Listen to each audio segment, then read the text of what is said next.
Thanks for your interest in this research. My name is Jordan Smith. I run the Institute of Outdoor Recreation and Tourism at Utah State University. The work I'm highlighting today focuses on visitor expenditures and experiences around Utah's night skies.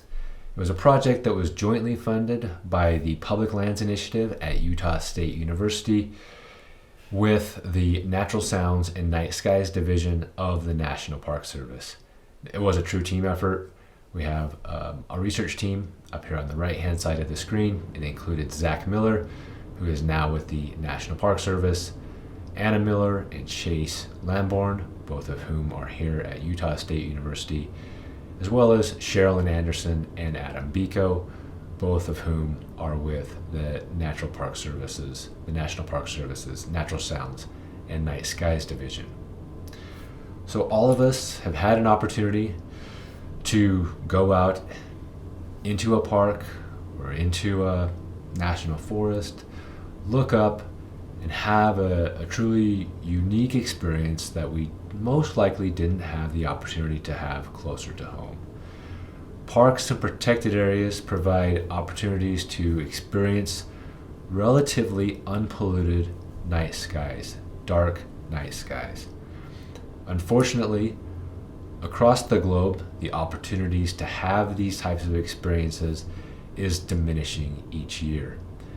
Recent research in the journal Science that used citizen science data from the Globe at Night project, which allows citizen scientists to monitor the number of stars that they can see at night, found that on average between the years 2011 and 2022, individuals could see fewer and fewer stars per night, regardless of the geographic location where they were at across the globe. The global average decrease in the ability to see stars across that decade was about 10%, so people could see 10% fewer stars, 10% of the night sky on average across the globe in 2022 relative to what they could see in 2011.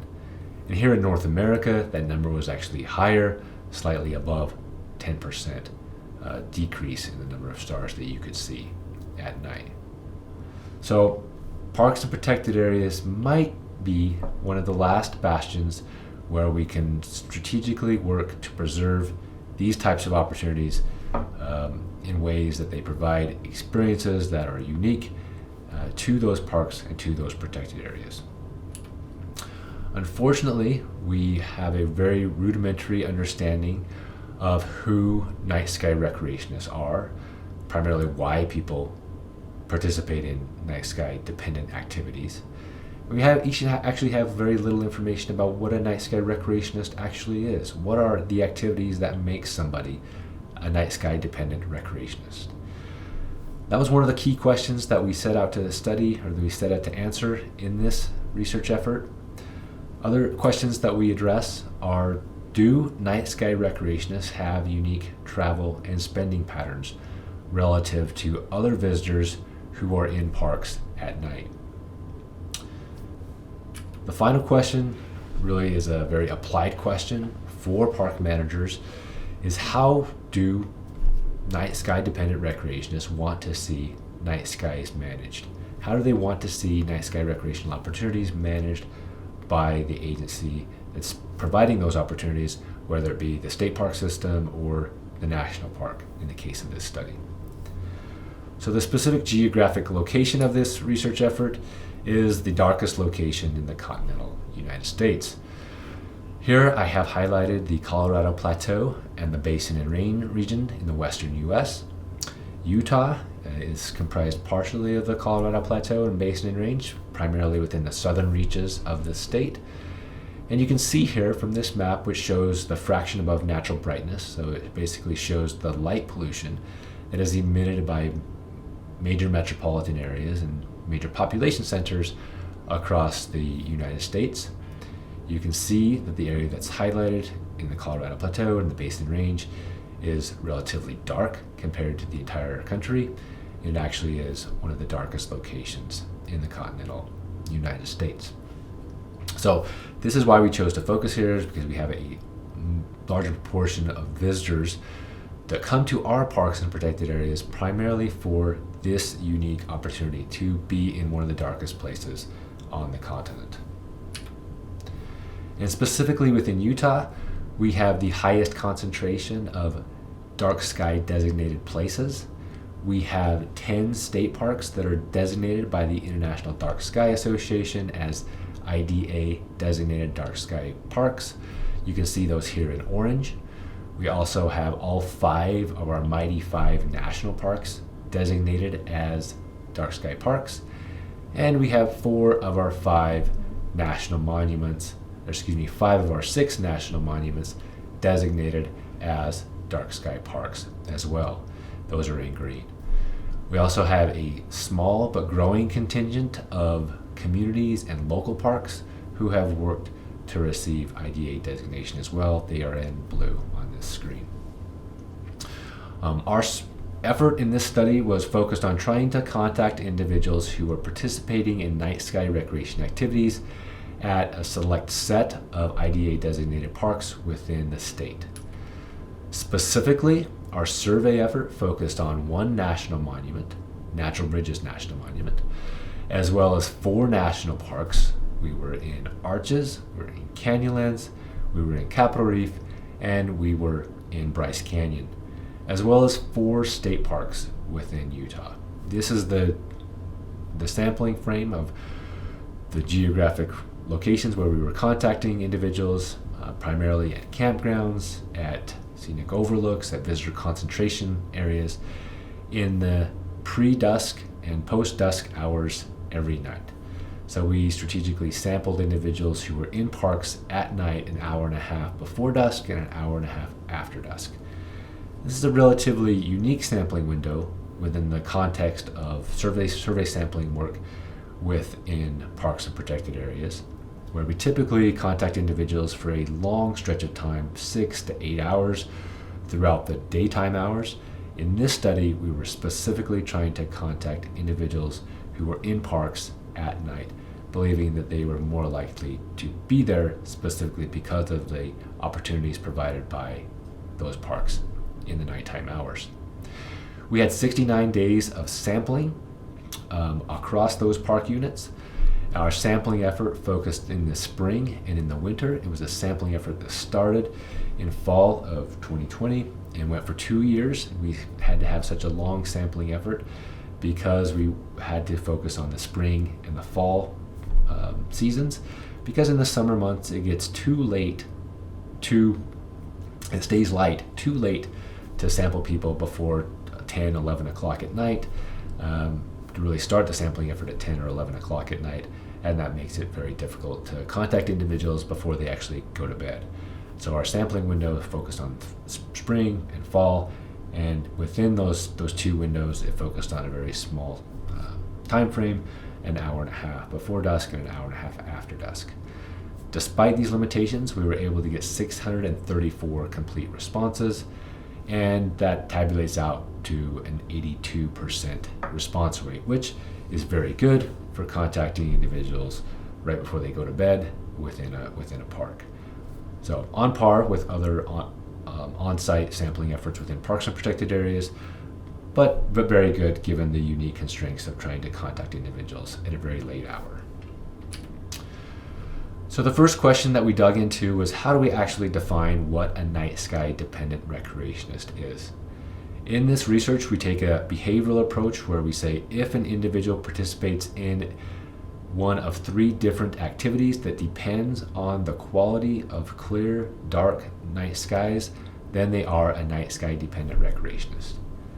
Those activities that we say are dependent upon unpolluted night skies include viewing wildlife at night sky photography, as well as astronomy. Viewing wildlife at night isn't just going out and looking for nocturnal mammals. There's no fox here, but it also includes going out and looking for insects. Here you see somebody putting up a UV light and a white cloth to collect and view insects at night, something that amateur entomologists do all the time in parks and protected areas at night if they're interested in looking for new insect species. Night sky photography is also an activity that depends upon clear and unpolluted night skies, and we've all been to a park where you've seen somebody out taking pictures up at the night sky in the twilight hours. Astronomy is obviously slightly different and more specialized. Typically, these individuals have a greater scientific understanding of night skies, of what they're looking for. They might actually be collecting information for their own research or for work that they are associated with. But it is an activity, again, that is dependent upon clear and dark night skies. So the approach that we take in this study is to say that if an individual participates in one of these three activities, they are a night sky dependent recreationist. This is a behavioral approach that says that there should be specific mechanisms, policies that put in place to preserve the opportunities to participate in these activities, given the unique natural resource that they are dependent upon. And we have other activities that are actually use similar behavioral types definitions. You can consider hunting as an analog. If somebody is a hunter, they participate in hunting, and they are dependent upon the natural resource of wildlife. And so there is actually federal law that provides stipulations that agencies should manage specific resources like wildlife for the preservation of hunting opportunities. And through this definition, there might be some inklings for discussions to preserve night sky quality to ensure that these activities, viewing wildlife at night, night sky photography, and astronomy, can be participated in for decades to come. So that's the reason for taking a very specific behavioral approach with this research. But note that it only includes activities that are dependent upon the quality of clear, dark night skies. It doesn't include other activities at night within parks like camping or anything else that might happen in a park at night. So when I say night sky dependent recreationists, I'm specifically talking about individuals who go to a park to participate in viewing wildlife at night, night sky photography, or astronomy. So let's actually look at the data that we got from this survey effort. The first data point suggests that many park visitors are dependent on dark night skies. So we asked about the activities that individuals participated in on their visit to that particular park that they were contacted at. And you see the breakdown here of the number of nighttime park visitors that participated in each of these activities.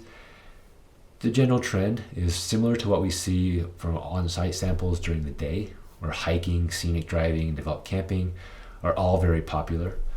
But unique to nighttime visitors, we see that night sky viewing / astronomy is also a major activity that people participate in. 56% of nighttime park visitors participate in night sky viewing / astronomy. 15% of nighttime visitors participate in night sky photography, and 14% participate in wildlife observation at night. So within the mix of all the activities that a person could participate in at a park at night, night sky viewing, astronomy, viewing wildlife at night are a large proportion of that breakdown, of that activity profile. So many park visitors are dependent upon the quality of dark night skies. When we try to break out the activity participation rates between individuals who are night sky dependent recreationists as well as other visitors, we see notable differences between the two groups in that night sky dependent recreationists tend to participate in a more diverse set of activities relative to other nighttime park visitors. So this is the same chart that I showed you before, but only broken out by night sky visitors and other visitors. And you see all 5 of those activities that have the asterisk over them are significantly different between night sky visitors and other visitors. So night sky visitors are more likely to participate in hiking. They are more likely to participate in scenic driving. They are more likely to participate in developed camping, in wildlife observation during the day, as well as more likely to participate in visiting historic or cultural sites. So a little insight here into how night sky dependent recreationists differ in their preferences, in their activity participation rates relative to visitors who are in parks at night but are not participating in a night sky dependent activity. All right, moving on to the economic set of questions that we asked about. And again, this was trying to tease out whether or not night sky dependent recreationists have unique travel and spending patterns. The first data point I want to highlight shows that night sky visitors take longer trips relative to other visitors. Here you see the breakdown between night sky dependent recreationists and other visitors and their average length of overnight trips. And the average length of overnight trips for night sky visitors was about slightly over 4, where it was just only slightly over 3 for other visitors. And this difference was significant across the entire sample that we had. So night sky visitors are taking longer trips, but they are not spending their money in a notably different way or a significantly different way relative to other visitors who are in parks at night. And so here you see the breakdown of different expense categories that we ask about in this survey, as well as many other surveys. And the important takeaway here, when you compare night sky visitors to other visitors, is that none of these differences are significant. The similar proportions and similar patterns in the mean trip cost across all of the expenditure categories that we asked about. So night sky recreationists maybe have this anecdotal perception around them that they are high spending individuals because they might tend to be older, they might tend to be more wealthy, so they would spend their monies on higher end accommodations, higher end restaurants. But we see when we look at all of the activities, well, the 3 activities that are dependent upon clear dark skies, there's no difference in spending profiles, in the spending categories or spending patterns across night sky dependent recreationists relative to those other park visitors who are in parks at night but are not participating in a night sky dependent activity. So the common misperception of night sky dependent recreationists is very wealthy and spending a lot of money on their trips is not seen in this data set. We basically see that they have very similar expenditure patterns, spending patterns relative to other visitors who are in parks at night. The last question that we dug into was more practical and more focused on how visitors wanted to see management agencies provide opportunities for viewing clear and unpolluted night skies. And in our case, that could be the state park agency, it could be the National Park Service. Here is probably the most notable, the most exceptional piece of information that came out of this entire study. It shows a list of 7 different management actions that park managers can take to improve the quality of night sky viewing opportunities within those parks. These activities include adjusting the hues of lights to be wildlife friendly, adjusting the hues of lights to preserve humans' night vision, creating shields on lights that direct light only to intended areas, installing sensors or timers that turn lights on only when they're needed, reducing the number of outdoor lights in the park, restricting the number of lights visitors can use, and finally, setting lights to the minimum necessary brightness. And here you see the level of support or opposition to each of these different management actions. And the data here are for all nighttime park visitors, not just those individuals who are participating in a night sky dependent activity. So across all these management actions that you see, there's a very high level of support for park managers taking actions to make their parks darker. When we broke this out between night sky dependent recreationists and non-night sky dependent recreationists, other recreationists, we saw that night sky dependent recreationists had even higher levels of support for each of these actions. But on the whole, across all visitors who are in parks at night, they want to see parks made darker. We also asked questions about different types of information about night sky viewing that people might be interested in, asking them whether or not they would like to see more interpretive materials about primarily 4 different types of information. More interpretive materials about night sky viewing and astronomy, more interpretive materials about ways to improve night sky viewing, more materials about Native American connections to the night skies, as well as more information about viewing wildlife at night. And for each of those types of information, we asked about the mediums that park visitors would want to have it provided to them by the management agency or an affiliated group. And we specifically asked about ranger-led programs, smartphone apps, interpretive displays, and programs that are organized by local clubs.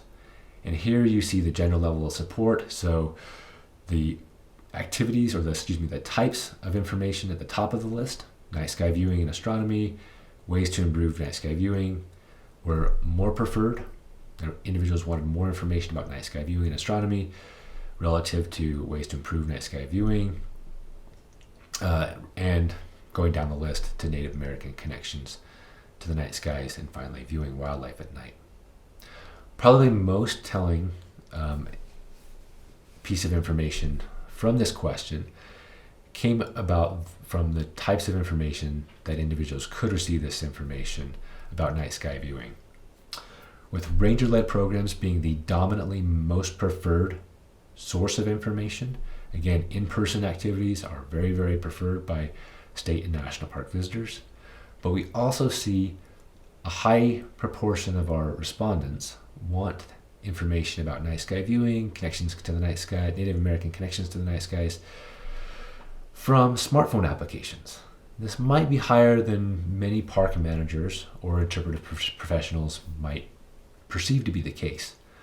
A full third of our respondents wanted to receive more information about night sky viewing and astronomy from smartphone applications. So this might be a unique context where smartphone applications have more utility, given individuals want to be informed of outdoor recreation opportunities or the cultural and natural resources that they're surrounded by through smartphone applications at night, whereas during the day they might want that information through a more personal medium, such as ranger-led programs.